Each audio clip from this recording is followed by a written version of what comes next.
ஒரு தனி மனுஷனா இங்கேருந்து பாகிஸ்தானில் போயிட்டு நீங்கள் வந்து அந்த கராச்சி யூனிவர்சிட்டியில் லா ஸ்டூடெண்ட்டாக இருந்து லாவில் டாப் பண்ணி அதுக்கப்புறம் நீங்கள் கவர்மெண்ட் எக்ஸாம் எழுதி அந்த கவர்மெண்ட் எக்ஸாம் எழுதும்போது அங்கே லோக்கலில் இருந்த ஒரு பொண்ணை லவ் பண்ணி கல்யாணம் பண்ணி குழந்தை பெற்றுக்கிட்டு அங்கேயே செட்டில் ஆகி அந்த ஏஜென்ட் இந்தியாவோட ஏஜென்ட் மாட்டாமல் இருந்திருந்தாருன்னா 83 வந்து ஜஸ்ட் 32.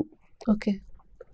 ஸோ அவர் இன்னும் ராணுவத்தோட ஒரு மிக உயரிய பதவியில் போகிறதுக்கான வாய்ப்புகள் இருந்துச்சு பாகிஸ்தான் ராணுவத்துக்கு தெரியறதுக்கான வாய்ப்பே கிடையாது. ஸோ அன்னைக்கு பாகிஸ்தானோட அணு ஆயுதம் சம்மந்தப்பட்ட மிக மிக முக்கியமான வைட்டல் இன்ஃபர்மேஷனை இந்தியாவுக்கு அனுப்பிச்சு ஒரு மிகப்பெரிய ஹீரோ. ஜேம்ஸ் பாண்டெல்லாம் கம்மி ஆக்சுவலாக பார்த்தீங்கன்னா. ரவீந்தர் கௌஷிக்னு ஒருத்தர் இருந்தார். ஓகே. 1952 பார்ன் ராஜஸ்தானில். அவரோட ஸ்டோரியை பற்றி கூட என்னோட ஓன் இதில் நான் பற்றி எழுதியிருந்தேன். அதை பற்றி அவரை வந்து ஒரு இஸ் அ தியேட்டர் ஆர்டிஸ்ட், ஒரு நல்ல நடிகர், நல்லா கலைஞர், ஒரு அப்கமிங் இது, நல்லா ஸ்மார்ட்டாக இருப்பார் ஆள் பார்க்குறதுக்கு. அவர் வந்து ஒரு லக்னோவில் ஒரு தியேட்டர் ஷோவில் பெர்ஃபார்ம் பண்ணுறதுக்காக நேஷனல் லெவலில் பெர்ஃபார்ம் பண்ணுறதுக்காக அங்கே போகிறாரு. அங்கே வந்து அவர் ஐடென்டிஃபை பண்ணுறாங்க. இவர் நம்ம ஏஜென்ட் ஆக்கலாம் அப்படின்னு சொல்லிட்டு அவர்கிட்ட பேசி கன்வின்ஸ் பண்ணி அவர் கன்வின்ஸ் ஆகுறாரு. ஓகே, தேச பணிக்காக நான் வரேன் அப்படின்னு சொல்லிட்டு அவர் 2 வருஷம் அவர் ட்ரெயின் பண்ணி அவர் பார்டர் டிஸ்ட்ரிக்ட் ராஜஸ்தானில் பஞ்சாப் பார்டரில் இருக்கிறதுனால, பாகிஸ்தானோட பார்டர் இருக்கிறதுனால நேச்சுரலாக இந்த பஞ்சாபி ஸ்லாங் அவருக்கு நல்லா வரும். பார்க்குறதுக்கும் வந்து ஒரு நியூட்ரலான ஒரு ஃபேஸ் இருக்கும். அவரை இன்னும் ஃபர்தராக ட்ரெயின் பண்ணி அந்த பாகிஸ்தானோட உணவு பழக்க வழக்கங்கள், கலாச்சாரம்னா என்ன, இஸ்லாம்னா என்னன்ற எல்லாத்தையும் இது பண்ணிட்டு அவர் ஒரு இஸ்லாமிய பேரில் அங்கே போகிறார். ஓகே. அவர் அங்கே ஒரு இடத்துல போய் செட்டில் ஆகிறார் கராச்சியில். அங்கே லா காலேஜ் படிக்கிறாரு. லாவில் வந்து எக்ஸாமில் நல்லா டாப் பண்ணி அதுக்கப்புறம் வந்து கவர்மெண்ட் எக்ஸாம் எழுதுறாரு அவங்க ஆர்மியில் ஜாயின் பண்ணுறதுக்கு. அவங்க ஆர்மிலையும் ஜாயின் பண்ணுறாரு 1975 to 83. அவர் வந்து அவங்க பாகிஸ்தான் ராணுவத்தில் ஒரு மேஜராக இருக்காரு பாகிஸ்தான்ல. ஓகே. ஒரு பாயிண்ட் ஆஃப் இதில் அவருக்கு இன்னொரு ஏஜென்ட், இந்தியாவில் இருக்கக்கூடிய இன்னொரு ஏஜென்ட்க்கு இவர்கிட்ட போய் ஒரு டாக்குமெண்ட்டை கொடுக்கறதுக்காக போகிறாரு. அந்த ஏஜென்ட்டை வந்து பார்டரில் பாகிஸ்தான் ஆர்மி பிடிச்சிடுறாங்க. பிடிக்கும் போது இவர் யாருன்னு தெரிஞ்சிருது. அவர் எல்லாத்தையும் சொல்லிடுறாரு. டார்ச்சர் தாங்க முடியாமல் இந்த மாதிரி உங்களோட மேஜர், அவரோட பேர் மறந்துட்டேன், ஒரு இஸ்லாமிய பேரில் வச்சுட்டு இருந்தார். அவர் வந்து உங்களோட ஆள் கிடையாது, அவர் இந்தியாவோட ஏஜென்ட்டு. உண்மையான பேர் வந்து ரவீந்தர் கௌஷிக் அப்படின்ட்டு. அப்புறம் அவர் அரெஸ்ட் பண்ணுறாங்க, தூக்கு தண்டனை கொடுக்குறாங்க. அப்புறம் அது கேஸ் ரொம்ப தூரம் போகுது.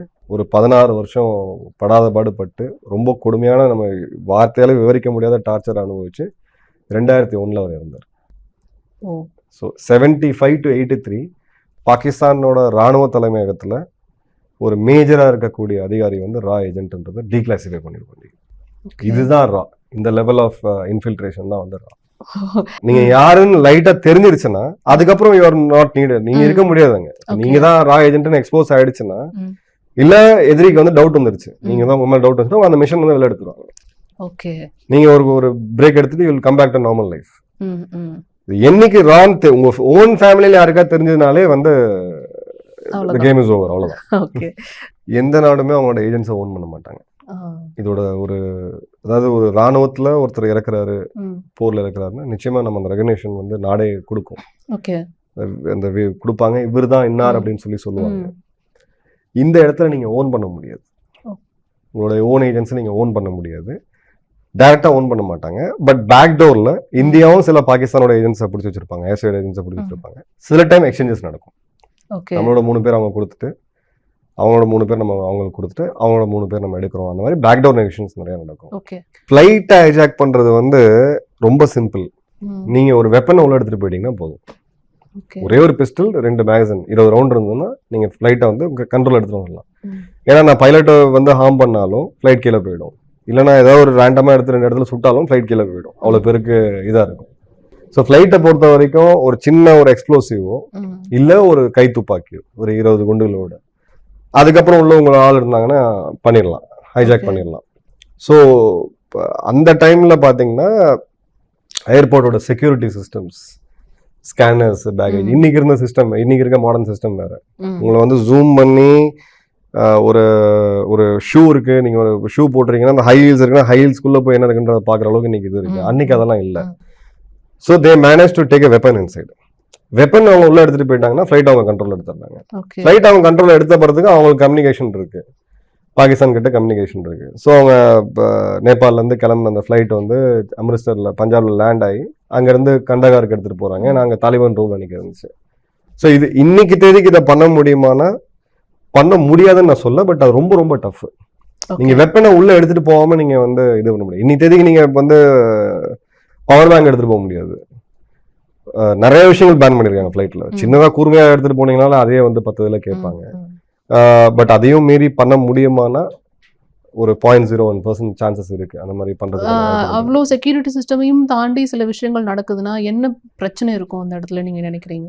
அதாவது இந்தியா ஒரு ஒரு வேர்ல்டோட மேஜர் செக்யூரிட்டி பாத்தீங்கன்னா, இப்போ நீங்க உதாரணத்துக்கு மலேசியா, தாய்லாந்து எடுத்துங்க. ரொம்ப ஒரு பெரிய லெவல்ல ஒரு 5 இயர்ஸ் முன்னாடிலாம் பாத்தீங்கன்னா நீங்க ஸ்கேனர்ல நீங்க வாக்இன் பண்ணிட்டு போகலாம்.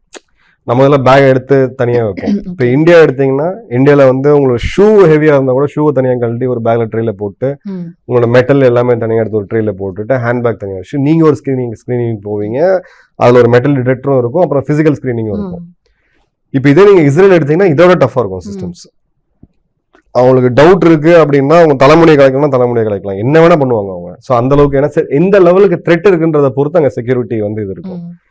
இதே சென்னை ஏர்போர்ட்ல நீங்க வந்து ஒரு ஆகஸ்ட் 15 அன்னைக்கு போறீங்கன்னா அன்னைக்கு கண்டிப்பா செக்யூரிட்டி சிஸ்டம்ஸ் வந்து வேற மாதிரி இருக்கும்.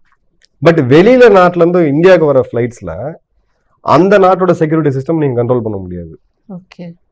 நிறைய இடங்கள்ல நீங்க பாத்தீங்கன்னா சவுத் ஈஸ்ட் நேஷன்ஸ் எல்லாம் வந்து ஜாரவா நீங்க நார்மலா பஸ் ஸ்டாண்டுக்குள்ள போற மாதிரி தான் எல்லாம் போவாங்க. ஸோ அப்படி யாராவது எக்ஸ்ப்ளோசிவ்ஸ் உள்ள எடுத்துட்டு வராங்க, இந்தியாவுக்குள்ள எடுத்துட்டு வராங்கன்ற போது நீங்க பெரிய லெவலில் இதில் அதை இன்டர்ஃபியர் பண்ண முடியாது. Okay okay. ஸோ நம்ம கண்ட்ரி பொறுத்த வரைக்கும் இப்போ வந்துட்டு முன்ன இருந்ததை விட செக்யூரிட்டி சிஸ்டம் நல்லா தான் கண்டிப்பா இருக்கு. வித்தின் கண்ட்ரி நீங்க பாத்தீங்கன்னா நீங்க ஜம்மு இல்ல ஸ்ரீநகர்ல இருக்க ஏர்போர்ட்ல நீங்க செக் இன் பண்ணணும்ன்றது மினிமம் நீங்க 3 hours முன்னாடி போய் ஆகணும். அவ்வளோ வேலை இருக்கு உங்களுக்கு. நீங்க லிட்டரலா ஷூ எல்லாமே எடுத்து ஷர்ட்லாம் கட்டி நீங்க ஜாக்கெட் போட்டிருக்க முடியாது குளிர்னு சொல்லிட்டு அதை நீங்க தனியா வைக்கணும். அது மெஷின் ஸ்கேனிங் போகும், செகண்ட் ஸ்கேனிங் போகும். சில பேர் மேல அவங்க டவுட் பண்றாங்க அப்படின்னா தனியா கூப்பிட்டு செக் பண்ணுவாங்க. இந்த மாதிரி ப்ரொசீஜர்ஸ்